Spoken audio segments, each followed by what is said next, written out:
73 long years have passed since thousands of nomadic riders flooded the eastern borders of Persia, defeated the Persian army, and killed the Shah himself. The invaders plunged deep into the heartland of the empire. The weakened Persians had no choice but to give in to the outrageous demands of tribute imposed by the White Huns. Now Khosrau, the grandson of the slain Shah, is ready to take revenge for the eternal shame cast upon his empire. Persian heralds visit the four corners of the empire to gather one of the largest armies this world has ever seen.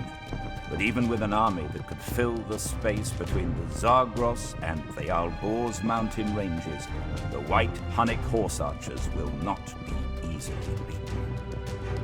Khosrau knows that perhaps the only way to ensure victory is to ally with another nomadic people, the Göktürks. These nomads from lands hardly touched by civilization hate the White Huns as much as the Persians do. They are as tough and hardy as the White Huns, and most importantly, can strike the Huns from their rear. The earth trembles as thousands of Persian horses and elephants travel to battle. Khosrau will soon show the world that the Persian Empire is still a force to be reckoned with. The White Huns were powerful, but too disorganized to cope with multiple invasions. When the Persians and their Turkic allies launched a two-pronged attack, the White Huns panicked. The mighty Persian beasts of war and swift, accurate Turkish horse archers crushed the disorientated enemy within 8 days. After the Persian victory at Bухara, the White Huns faded into history, and the Göktürks and Persians divided the conquered land among themselves.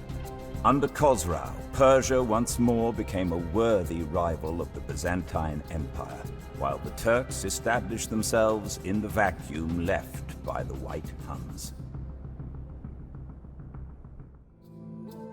Hidden in the dense jungle of the Yucatan, the Mayan civilization thrives. Massive stone pyramids carved with images of gods and kings tower above the sea of green vegetation. The Yucatan is dominated by two city-states, Tikal and Calakmul. Competing for control of the rich trade routes throughout the peninsula, the two cities have warred with each other for as long as anyone can remember. To secure the jade and cacao trade, Tikal founded the city of Dos-Pilas. Now the old king of Tikal sends his youngest son, Balazs Chan Kawil, to rule it, while his oldest son will rule Tikal itself. Balazs, however, is not happy with his small inheritance. The god of war plants seeds of resentment and hate in him, and Balazs is convinced that he would be a better ruler of Tikal than his brother. After years of conflict, the war god's thirst for blood was satisfied. Balazs, having betrayed his father and brother and sacked the city he held dear, was plagued by guilt. Despite his victory, he relinquished his claim on Tikal and instead returned to Dos-Pilas, where he spent the remainder of his days. Later, Tikal was rebuilt, and it finally overcame its rival, Calakmul. However, it never truly recovered from the betrayal of one of its dearest sons, and the Mayan civilization steadily declined. It is impossible to imagine the world ending on such a fine fall day. Yet the storm of Muslim horsemen continues to rage throughout Europe, leaving conquered cities and shattered armies stunned in its wake. The lightning-quick strikes of the Muslim horsemen break the city of Bordeaux and then Poitiers, leaving precious little of the Frankish kingdom to defend. Yet Charles Martel gathers the disheartened Frankish army for one last stand at the city of Tours. Arabic horses, bred for speed and beauty, begin to splash across the Vienne River. Martel's knights and swordsmen, trudging under the weight of iron mail, struggle to interpose themselves between the Muslims and the city of Tours. carrion birds circle in the air, anticipating the savagery to come. The rest of Europe watches anxiously, for this is the climax of the Muslim invasion and the last stand of Christian Europe. The soul of the Frankish army was its knights, but Charles Martel knew that his cavalry, undisciplined, buried under the weight of weapons and armor, could not match the swiftness of the Muslim riders. Therefore, he ordered the knights to dismount and join ranks with the Frankish swordsmen to form a tight shield wall. The Muslims had always conquered with swift offensiveness and were not equipped to counter the French defensive strategy. The arrows of the Muslim archers bounced harmlessly off the heavy Frankish armor, and the light Muslim cavalry could not breach the human chain. Battered and bleeding, the invaders broke ranks and fled back to the Pyrenees and the protection of Spain. From Charles Martel's Frankish kingdom eventually grew the Holy Roman Empire, making him the founding father of both Germany and France. Shouts of assent ring around the hall as the sons of Ragnar finish speaking, and ravens fly upwards, eager to bring good tidings to the Aesir.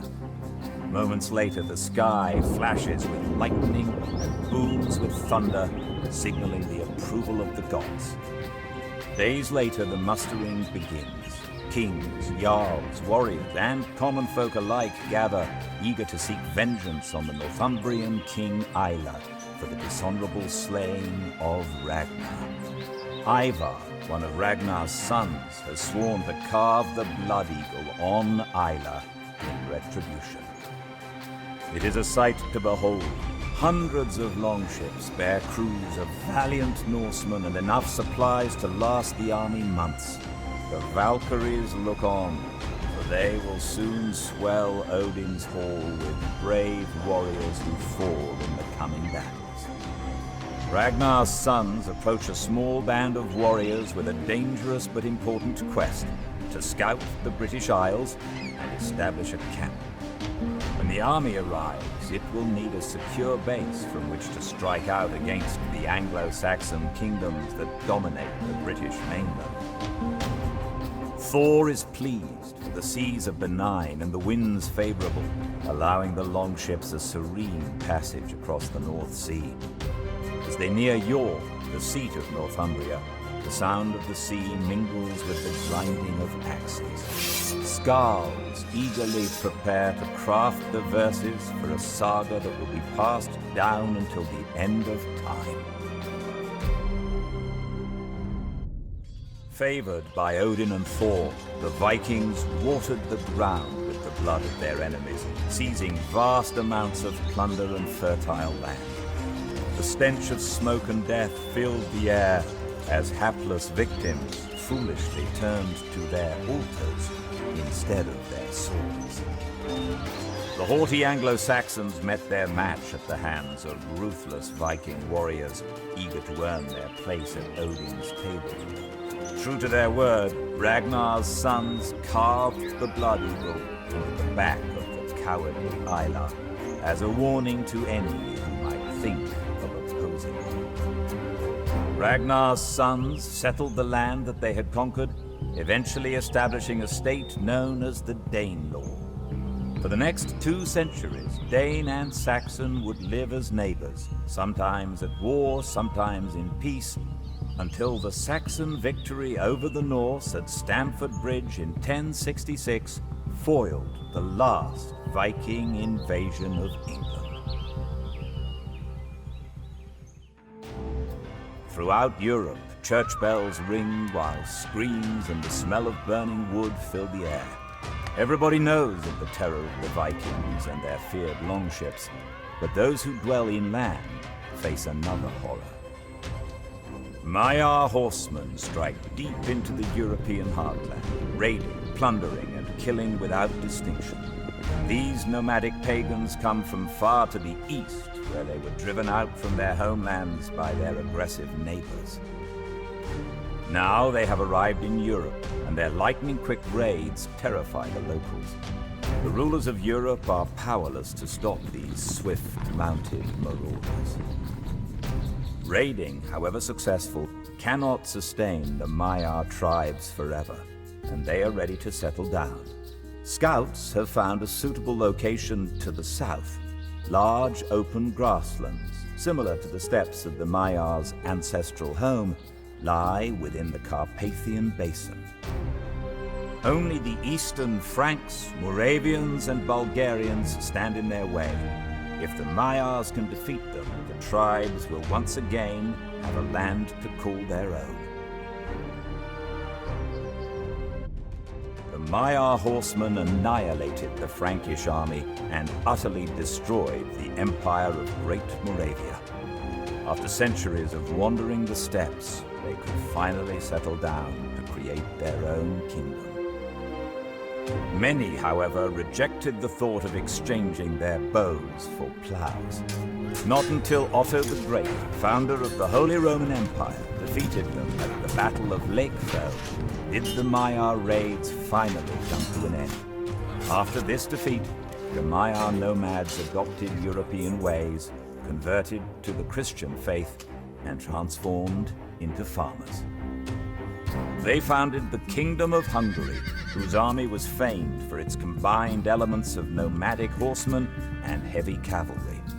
For centuries, Hungary would stand firm as the frontier stronghold of Europe, resisting invaders from the east, invaders much like the first Maya raiders who ventured into Europe.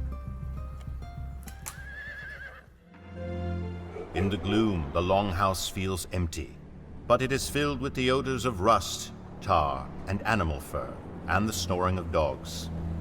It is the man named Eric who speaks, smacking scarred fingers together for emphasis, the steam of his breath mingling with the wood smoke.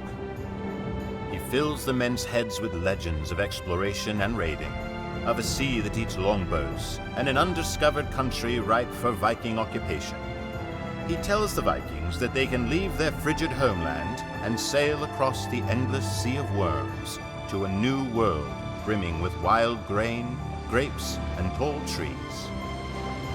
To the Vikings, he speaks of paradise, and of course the grizzled Norsemen are always eager for adventure.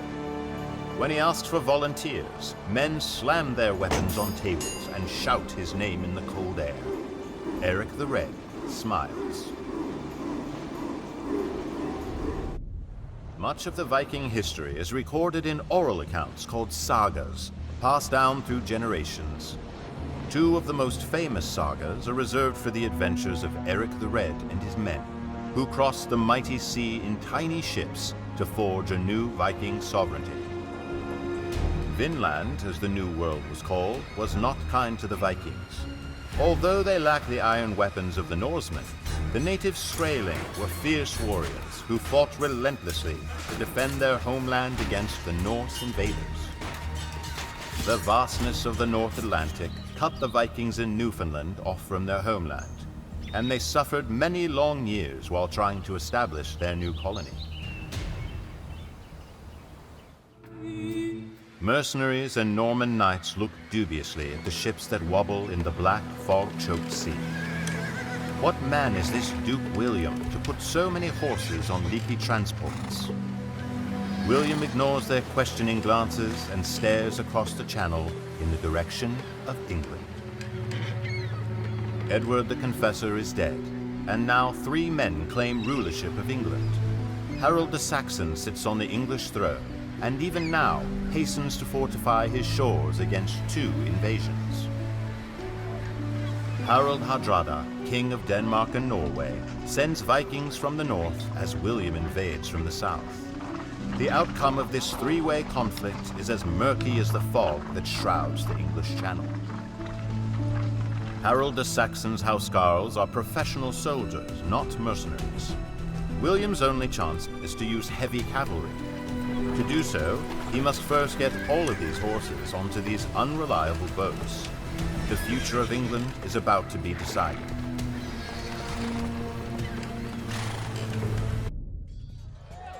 Harold the Saxon's housecarls looked certain to defend the crown for him as they fought the Vikings to a bloody stalemate at Stamford Bridge. Despite his losses, Harold marched his exhausted troops south to meet William the Conqueror, near Hastings. William's archers and pikemen were no match for Harold the Saxon's veteran housecarls. Harold even broke the charge of William's knights. William himself went down in the fray, and as rumors of his death spread, the Normans turned to flee. William was not dead, however, and he rallied his troops by throwing aside his helmet so they could see his clean-shaven face and know he was alive. William and his armored knights rode down the housecarls, breaking the Saxon force, and continued their ride all the way to London. William was crowned king on Christmas Day. Because his reign eventually ushered England into a position of unprecedented world leadership, the year 1066 became established as the most famous day in English history.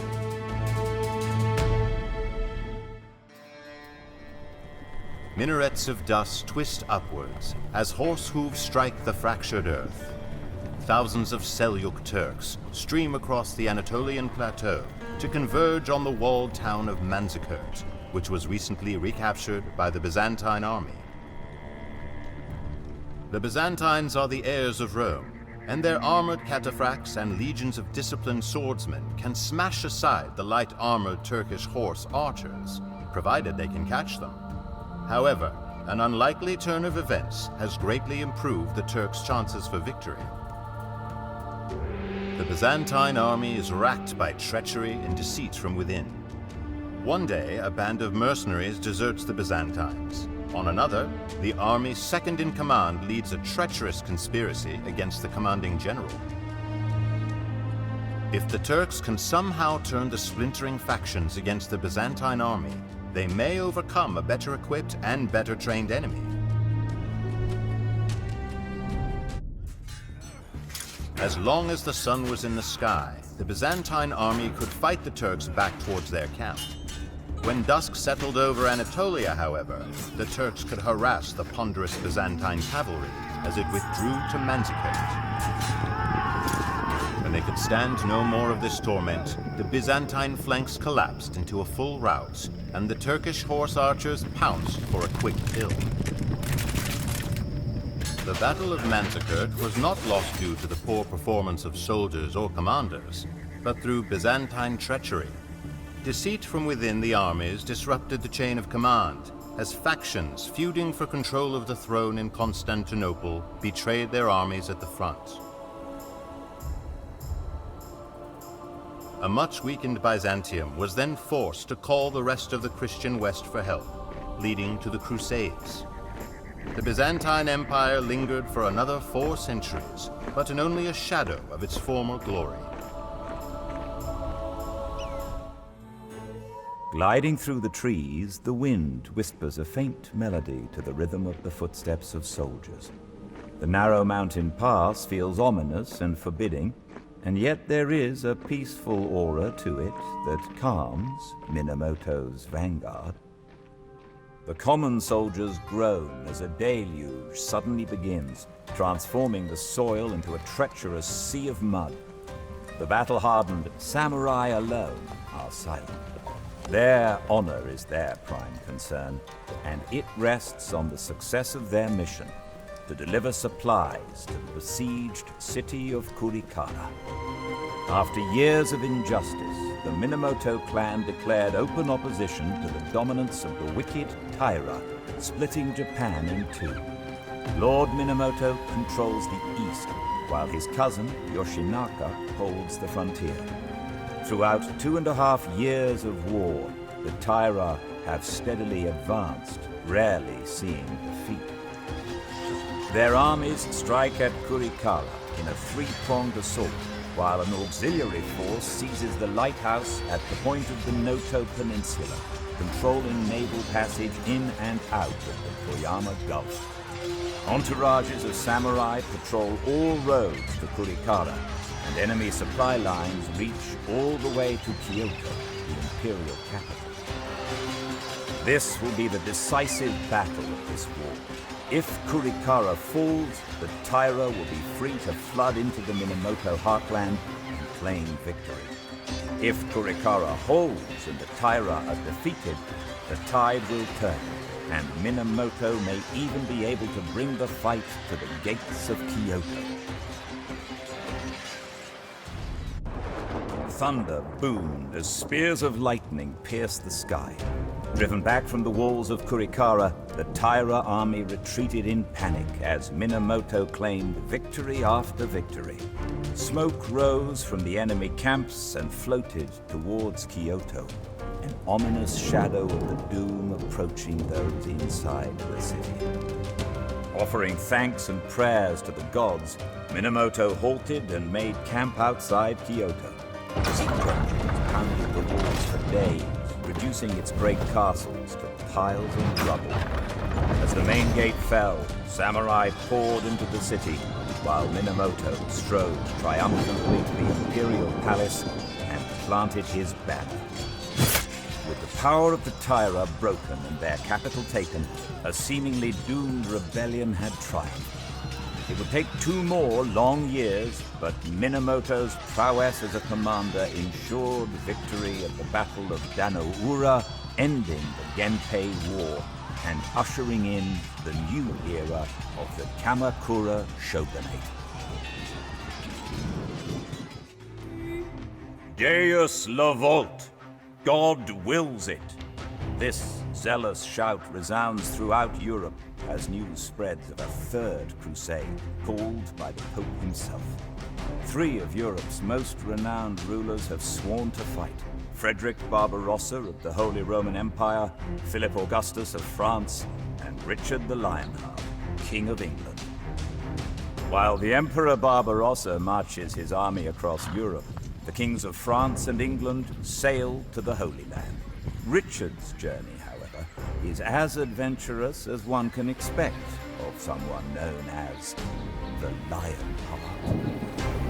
A Mediterranean storm scatters the English fleet and shipwrecks many of Richard's ships on the island of Cyprus. The island's ruler and rebellious Byzantine lord, Isaac Komnenos, has taken the stranded English prisoner. Among the captured is Richard's very own sister.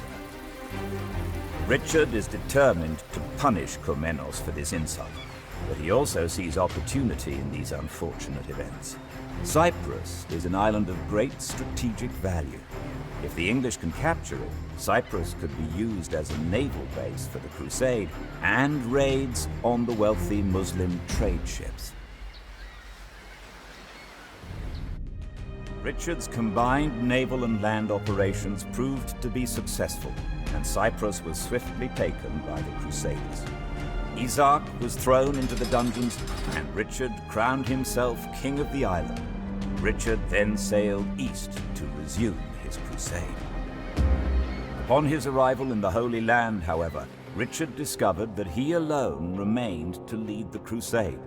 Barbarossa had drowned crossing an Anatolian river, and Philip Augustus had returned to France with an illness. Despite these setbacks, Richard proved more than capable of the task ahead, matching wits with the famed Saladin. Richard is remembered as a brave warrior, a skilled commander, and a righteous king, renowned for his patronage of poetry as well as his martial exploits. He remains the ideal of the romantic chivalric knight and an iconic figure in both England and France. As the Mongols descend on the Near East, the Turkish Sultanate of Rum is on its last legs and will likely soon crumble. Several Turkish chiefs in Anatolia, called Beys, are ready to seize the Sultan's lands. Their warriors are hardy and fierce, untamed by the niceties of the Rum court. Once the Sultanate is theirs, nothing will stop their further expansion west into Byzantine lands. The most fierce of the Turkish Beys is Osman, the Bone Breaker, a reputable man who claims to have been given the authority to rule over the world by God himself. He is determined to unite the Turks against their common enemies. Facing Osman is the proclaimed savior of the Byzantine Empire, Roger de Flor, a former Knight Templar and commander of the Catalan Company of Mercenaries. Years of service fighting for the lords and princes of Europe have made him and his soldiers hardened veterans. The future of Europe and the Middle East will be decided by the outcome of the battle between these two great men. Roger de Flor proved to be a match for Osman. He managed to defeat Turkish armies on several occasions and almost drove them out of Anatolia. Just as de Flor neared his greatest victory, he was betrayed. The jealous Byzantine nobles, fearing that de Flor would take the reconquered lands for himself, ordered his assassination. In retaliation, de Flor's Catalan company ravaged Byzantine Anatolia and Greece before returning home with the body of their esteemed commander. With de Flor finally gone, Osman could complete his conquests and consolidate his power. The other Turkish beys soon acknowledged his rule, and he founded his own empire that would bear his name, Osmanli Devleti, the Ottoman Empire.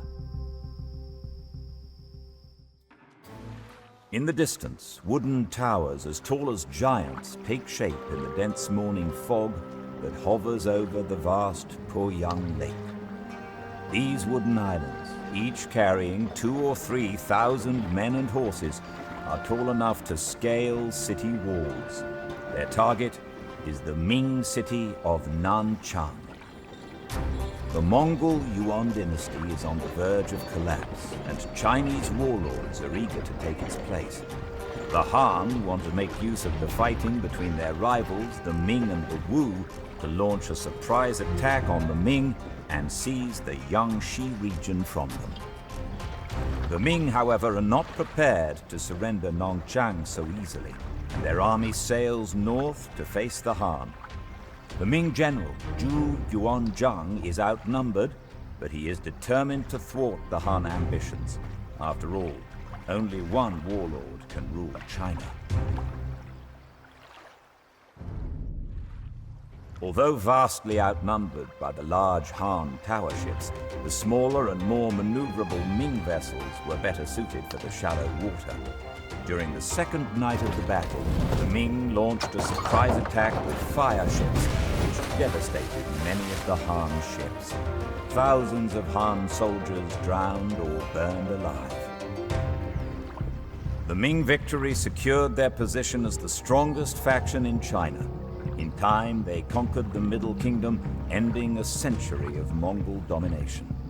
The new dynasty ruled China for nearly 3 centuries, ushering in a great age of prosperity and stability.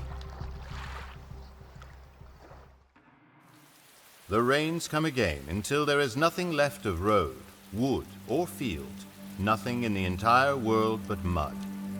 The exhausted English soldiers hoist their longbows over their heads, trying to protect the precious yew wood from the water. The empty wagons can scarcely roll forward, even though all the supplies have long been eaten. Terrifying hoofbeats resound from the rear. The French knights have come. The English have been in a slow retreat ever since the debacle at Harfleur, where King Henry V's glorious siege dragged on, costing the lives of 3,000 Englishmen. Now, Henry has all but abandoned his dream of establishing his hereditary claim to the French crown. Like his men, he only wants to reach Calais and the ships that will return them home to England. On the road back to Calais, the French army overtakes Henry. Knowing that the English are fatigued, starving, and outnumbered 3 to 1, the French have no interest in negotiation. The English make their stand on a wooded hilltop. The archers plant stakes in the ground to offer some barrier against the deadly French cavalry. Henry's only hope is that his lightly armored infantry prove more nimble than the impetuous French knights, and that the range of his archers can even the odds before the French horses are upon them.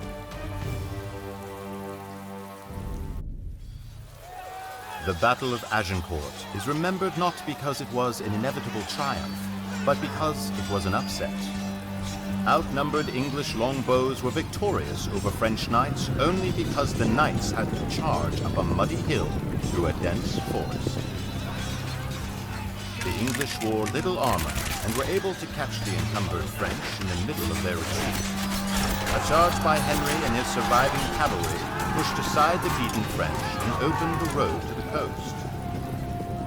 Despite his victory, Henry did not follow through on his attack, but withdrew to England. The true winner of the battle was Burgundy, which was able to come to power in a vacuum emptied by both the English and the French.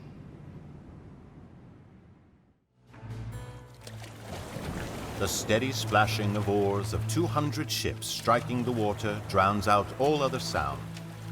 The most powerful fleet ever assembled by Don Juan of Austria and his allies in Venice sails under the burning light of dawn towards a final encounter with the Ottoman Turks. The Turkish army has greatly expanded its empire, adding North Africa and Mesopotamia to the Turkish holdings in Anatolia, but has finally been turned back by a staunch defense of Hungary. Undaunted, the Turks turn their attention to the Mediterranean, where they intend to break the Christian naval powers of Venice and Spain. Now, 200 rowed galleys and 6 heavy galleasses lumber into the Bay of Lepanto to meet the 270 galleys of the Turkish fleet. The ships draw up with scarcely 5 miles separating the distance between them. A storm of arrows darkens the sky, and the drone of splashing oars is finally drowned out by the thunder of cannon.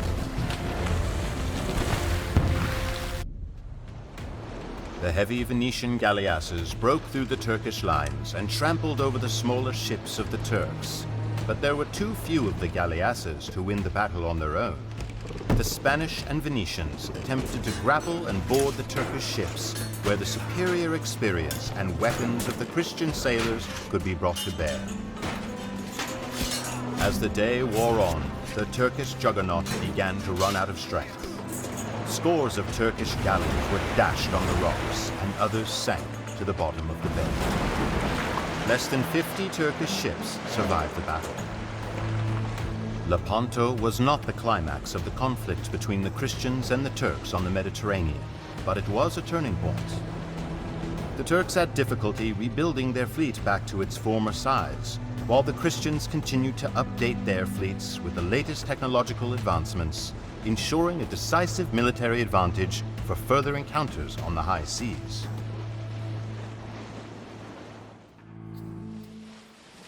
The ships slide through a mirror-flat ocean stained red with spring seaweed.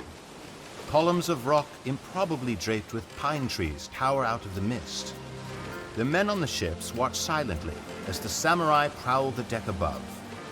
They will make land near Kyoto, and their lord Hideyoshi will lead the siege of the city of 10,000 shrines. Within Kyoto, rebels hold prisoner Lord Nobunaga, the man who would unify Japan. The islands of Japan remain a patchwork of bickering samurai warlords who still settle conflicts with ritualized duels. Nobunaga seeks to forge a single Japan, dragging the provincial samurai into the modern era. Like his master Nobunaga, Hideyoshi wins his battles by volleys of muskets, fully exploiting firearms recently introduced by Portuguese sailors. Hideyoshi intends no bargaining. He will demand once for Nobunaga's release, then storm the city.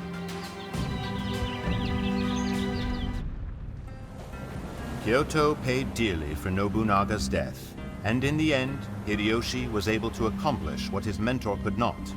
By 1590, Japan was a unified country.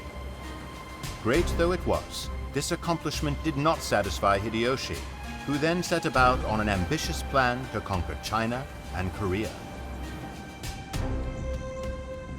Japan was not free of conflict, as civil wars continued to rise and fall for many years. However, the Ieyasu family, former allies of Hideyoshi, continued to rule Japan as shoguns until the 19th century.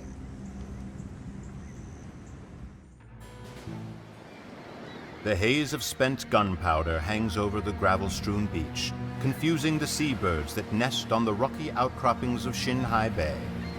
As soon as the winds of the Eastern Sea disrupt the cloud, the Japanese Navy will return, cannons blazing at the sea walls and at what remains of the Korean fleet. Although the army has so far managed to repel any of the samurai that have waded ashore, it is only a matter of time before the Japanese are victorious. The last hope for the Korean Navy is an innovative commander named Yi Shu-shin. Admiral Yi is constructing a secret weapon, a ship with iron armor that can withstand the Japanese cannon and a spiked hull to repel boarders. He calls these ships Kobuksan, or turtle ships. If Admiral Yi can ready his fleet of turtle ships in time, then the Koreans stand a chance of defeating the Japanese. On the other hand, if he is too late,